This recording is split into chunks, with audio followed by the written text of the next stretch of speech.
曹保平导演是华语犯罪类型电影领军人物，因此导多部影片的主要演员均斩获国内外电影节重量级奖项，媒体封号影帝制造机。代表作品包括《烈日灼心》、《追凶者也》、《厘米的猜想》、《狗十三》等。这次上映的这部犯罪嫌疑类电影当然万众期待，一经上映就好评如潮，票房也是自然不在话下。曹导的电影主打的就是一个灼心，能看懂的人感同身受，被奉为神作；看不懂的人不明觉厉是作烂片，观众的谩骂声此起彼伏。这么两极分化的口碑，足以证明导演的才能和水平。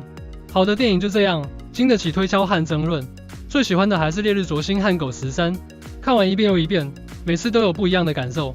能够引起观众心里不适，有灼心的难受，就说明导演讲故事的水平是非常了不起的。好的电影剧情是关键，更离不开演员出色的表演。知道这部电影有黄渤加盟，还有周迅出演，闫妮和祖峰等演技派在列，就冲着这演技阵容，电影自然不会很差。周迅让我印象最深刻的演技还是《厘米的猜想》，这是第2次和曹导合作，让人非常期待。黄渤就更不用说了，今年上映的好几部影片，口碑和票房都很好。该片改编自老晃同名小说《涉过愤怒的海》，讲述了一个父亲在女儿遭杀害之后疯狂复仇的故事。老金为供女儿金丽娜留学终日捕鱼，却换来女儿身中17刀离奇身亡的死讯。最大嫌疑人则指向她的男友李苗苗，张又好事。愤怒的老金踏上跨海寻仇之路，李苗苗却在母亲景兰的庇护下不断潜逃。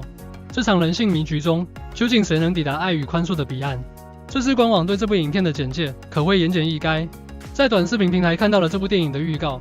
黄渤把一个失去女生、愤怒自己需要替女儿报仇的父亲形象演绎得出神入化，歇斯底里的表演获得不少网友的认可和赞誉。现实生活中，孩子就是家长的全部，为了孩子，父母可以不顾一切，甚至牺牲自己。电影采用倒叙的叙述手法，一开始的场景就是困在安全岛的女儿金丽娜，浑身鲜血淋漓，还在不停地画着太阳。画面一转，身为父亲的老金在大海上捕捞，他有自己的渔船，为了供女儿出国留学，在海上捕鱼为业，为了女儿拼命地活着。故事一层一层转开叙述，老金是单亲父亲，8岁开始就和女儿相依为命。有一天在捕鱼的空隙，接到前妻顾红的电话，自己的女儿在日本失踪了。他当时只是着急，并没有得知女儿意外死亡的噩耗。他立马收拾行囊，孤身一人踏上了寻找女儿的旅程。祸不单行，在遍寻无果之际，日本警方告知女儿被残忍杀害，怀疑凶手就是女儿男朋友李苗苗。苦于没有证据，又在境外，无法将嫌疑人抓捕归案。愤怒的父亲这个时候就开始了自己亲手追逐嫌疑人的过程，可谓一波三折，险象环生。随着剧情的发展，故事和案件的脉络逐渐浮出水面。总体来说，这不是一部真正意义上的犯罪嫌疑片，更多的是探讨人性和家庭伦理、原生态家庭成长环境和心理健康对孩子和父母相互影响的一部电影。造成这种悲剧的其实是童年阴影，两个残缺不全的家庭，两个支离破碎、不会爱不懂爱的年轻人互相伤害。可以这样说，只有真正的疯子，或许才能真正感同身受，才能明白这部电影需要表达的主题。唯有父母的爱，才是人一生最初和最终的安全岛。父母自以为是的爱，尤其在单亲家庭，没有给予孩子太多的交流与沟通，这种爱是自私的，反而是一种压力。孩子缺少爱，不懂爱自己，更不会爱别人，与父母之间有深邃的沟壑，最终无法到达人生理想的彼岸。接着来说说电影表达出不同类型的愤怒。肯尼那个标因而捅了他17刀出自被害人父亲老金的口，表达了他对女儿被伤害的愤怒。你就当碰上子母狼，逼急了我是要见血的，则是嫌疑人家属井然的反应，但是他会为了保护自己的孩子而采取极端的行动。我嫉妒你的鞋子，因为他们把你从我的身边带走，和他说嫉妒是衡量爱的唯一标准。这2句话揭示了嫌疑人李苗苗与被害人娜娜之间不正常的恋爱关系。这部电影海报宣传18岁以下观众请谨慎观看。的确，影片中有一些少儿不宜的电影场景，还有令人不适的画面、声音等。中国电影很少有分级的情况，这部电影开创了先河，善意的提醒想要一睹为快的观众，如果你的内心承受能力一般，确实不建议去观看，因为全程观看的却很容易让人不适，莫名的压抑和难受，会责怪女儿金丽娜自作自受，不是爱才会有最后的悲剧结尾。这是被周依然的演技惊艳了，作为新生代演员，在电影中付出了许多让人难忘的表演，她的演技可以被大家认可。他把一个疯子演绎得淋漓尽致。当老师要他用爱字造句时，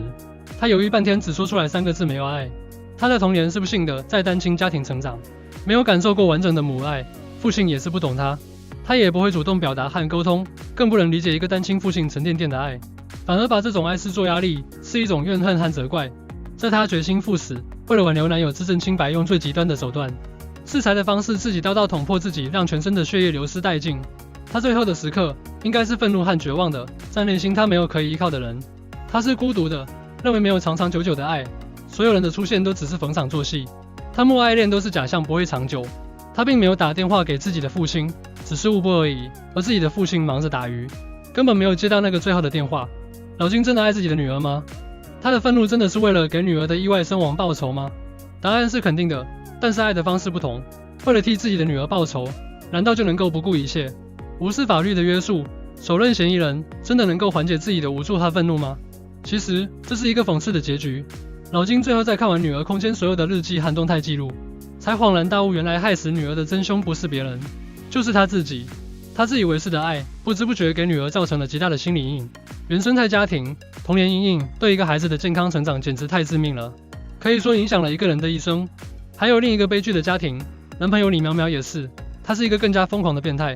正常人是无法理解他的行为和举止。周迅饰演的母亲一直在周旋和保护他，正是这种一直以来长期的溺爱和保护，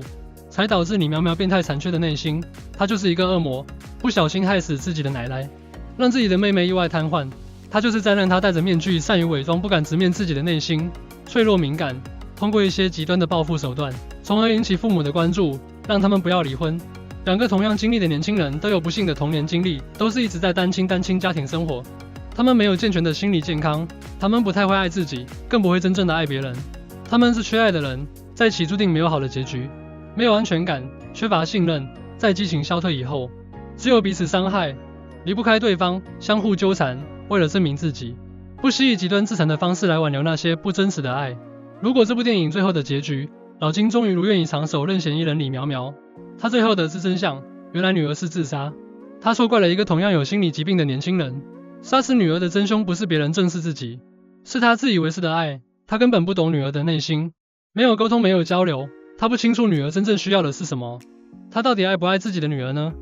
自然是爱的，不然他不可能愤怒，想替女儿报仇雪恨，只是爱的方式不同，甚至有些挑战法律的底线，让自己也成为犯罪嫌疑人，最后还是没能逃脱法律的制裁。电影可能是为了过审，美化了一下结局。老金卖掉了自己的渔船，在接受法律的制裁刑满释放以后，全身心投入到儿童心理健康教育领域的伟大事业中，为了女儿的悲剧不再重演，让大家更加关注青少年身心健康。原生态家庭不幸的成长环境，童年的悲剧和阴影都可以慢慢被治愈。首先要学会爱自己，才能更好的去爱别人。我设想的大结局，就是老金最后一刻得知真相，女儿其实出于自杀，他心心念念的复仇计划就是一个彻头彻尾的错误，造成女儿自杀的悲剧，罪魁祸首就是自己。他悔恨自责难过，在海上的灯塔了结自己，因为无知的愤怒让他错杀了另一个同样和女儿一样发疯的儿子李思思。孩子没有错，有错的是父母，是原生家庭，是童年阴影，是不幸的遭遇。父母之爱是儿女一生的安全岛，黄渤愤怒表面下的爱与恨，周迅作为母亲的爱与矛盾，周依然天真浪漫下隐藏的敏感脆弱，张佑浩深情与恶魔并存的多面。新老演员在这部电影里都发挥了表演的最佳状态。爱不是自私，不是偏执，不是占有和控制，爱是理解，是包容，是陪伴和沟通。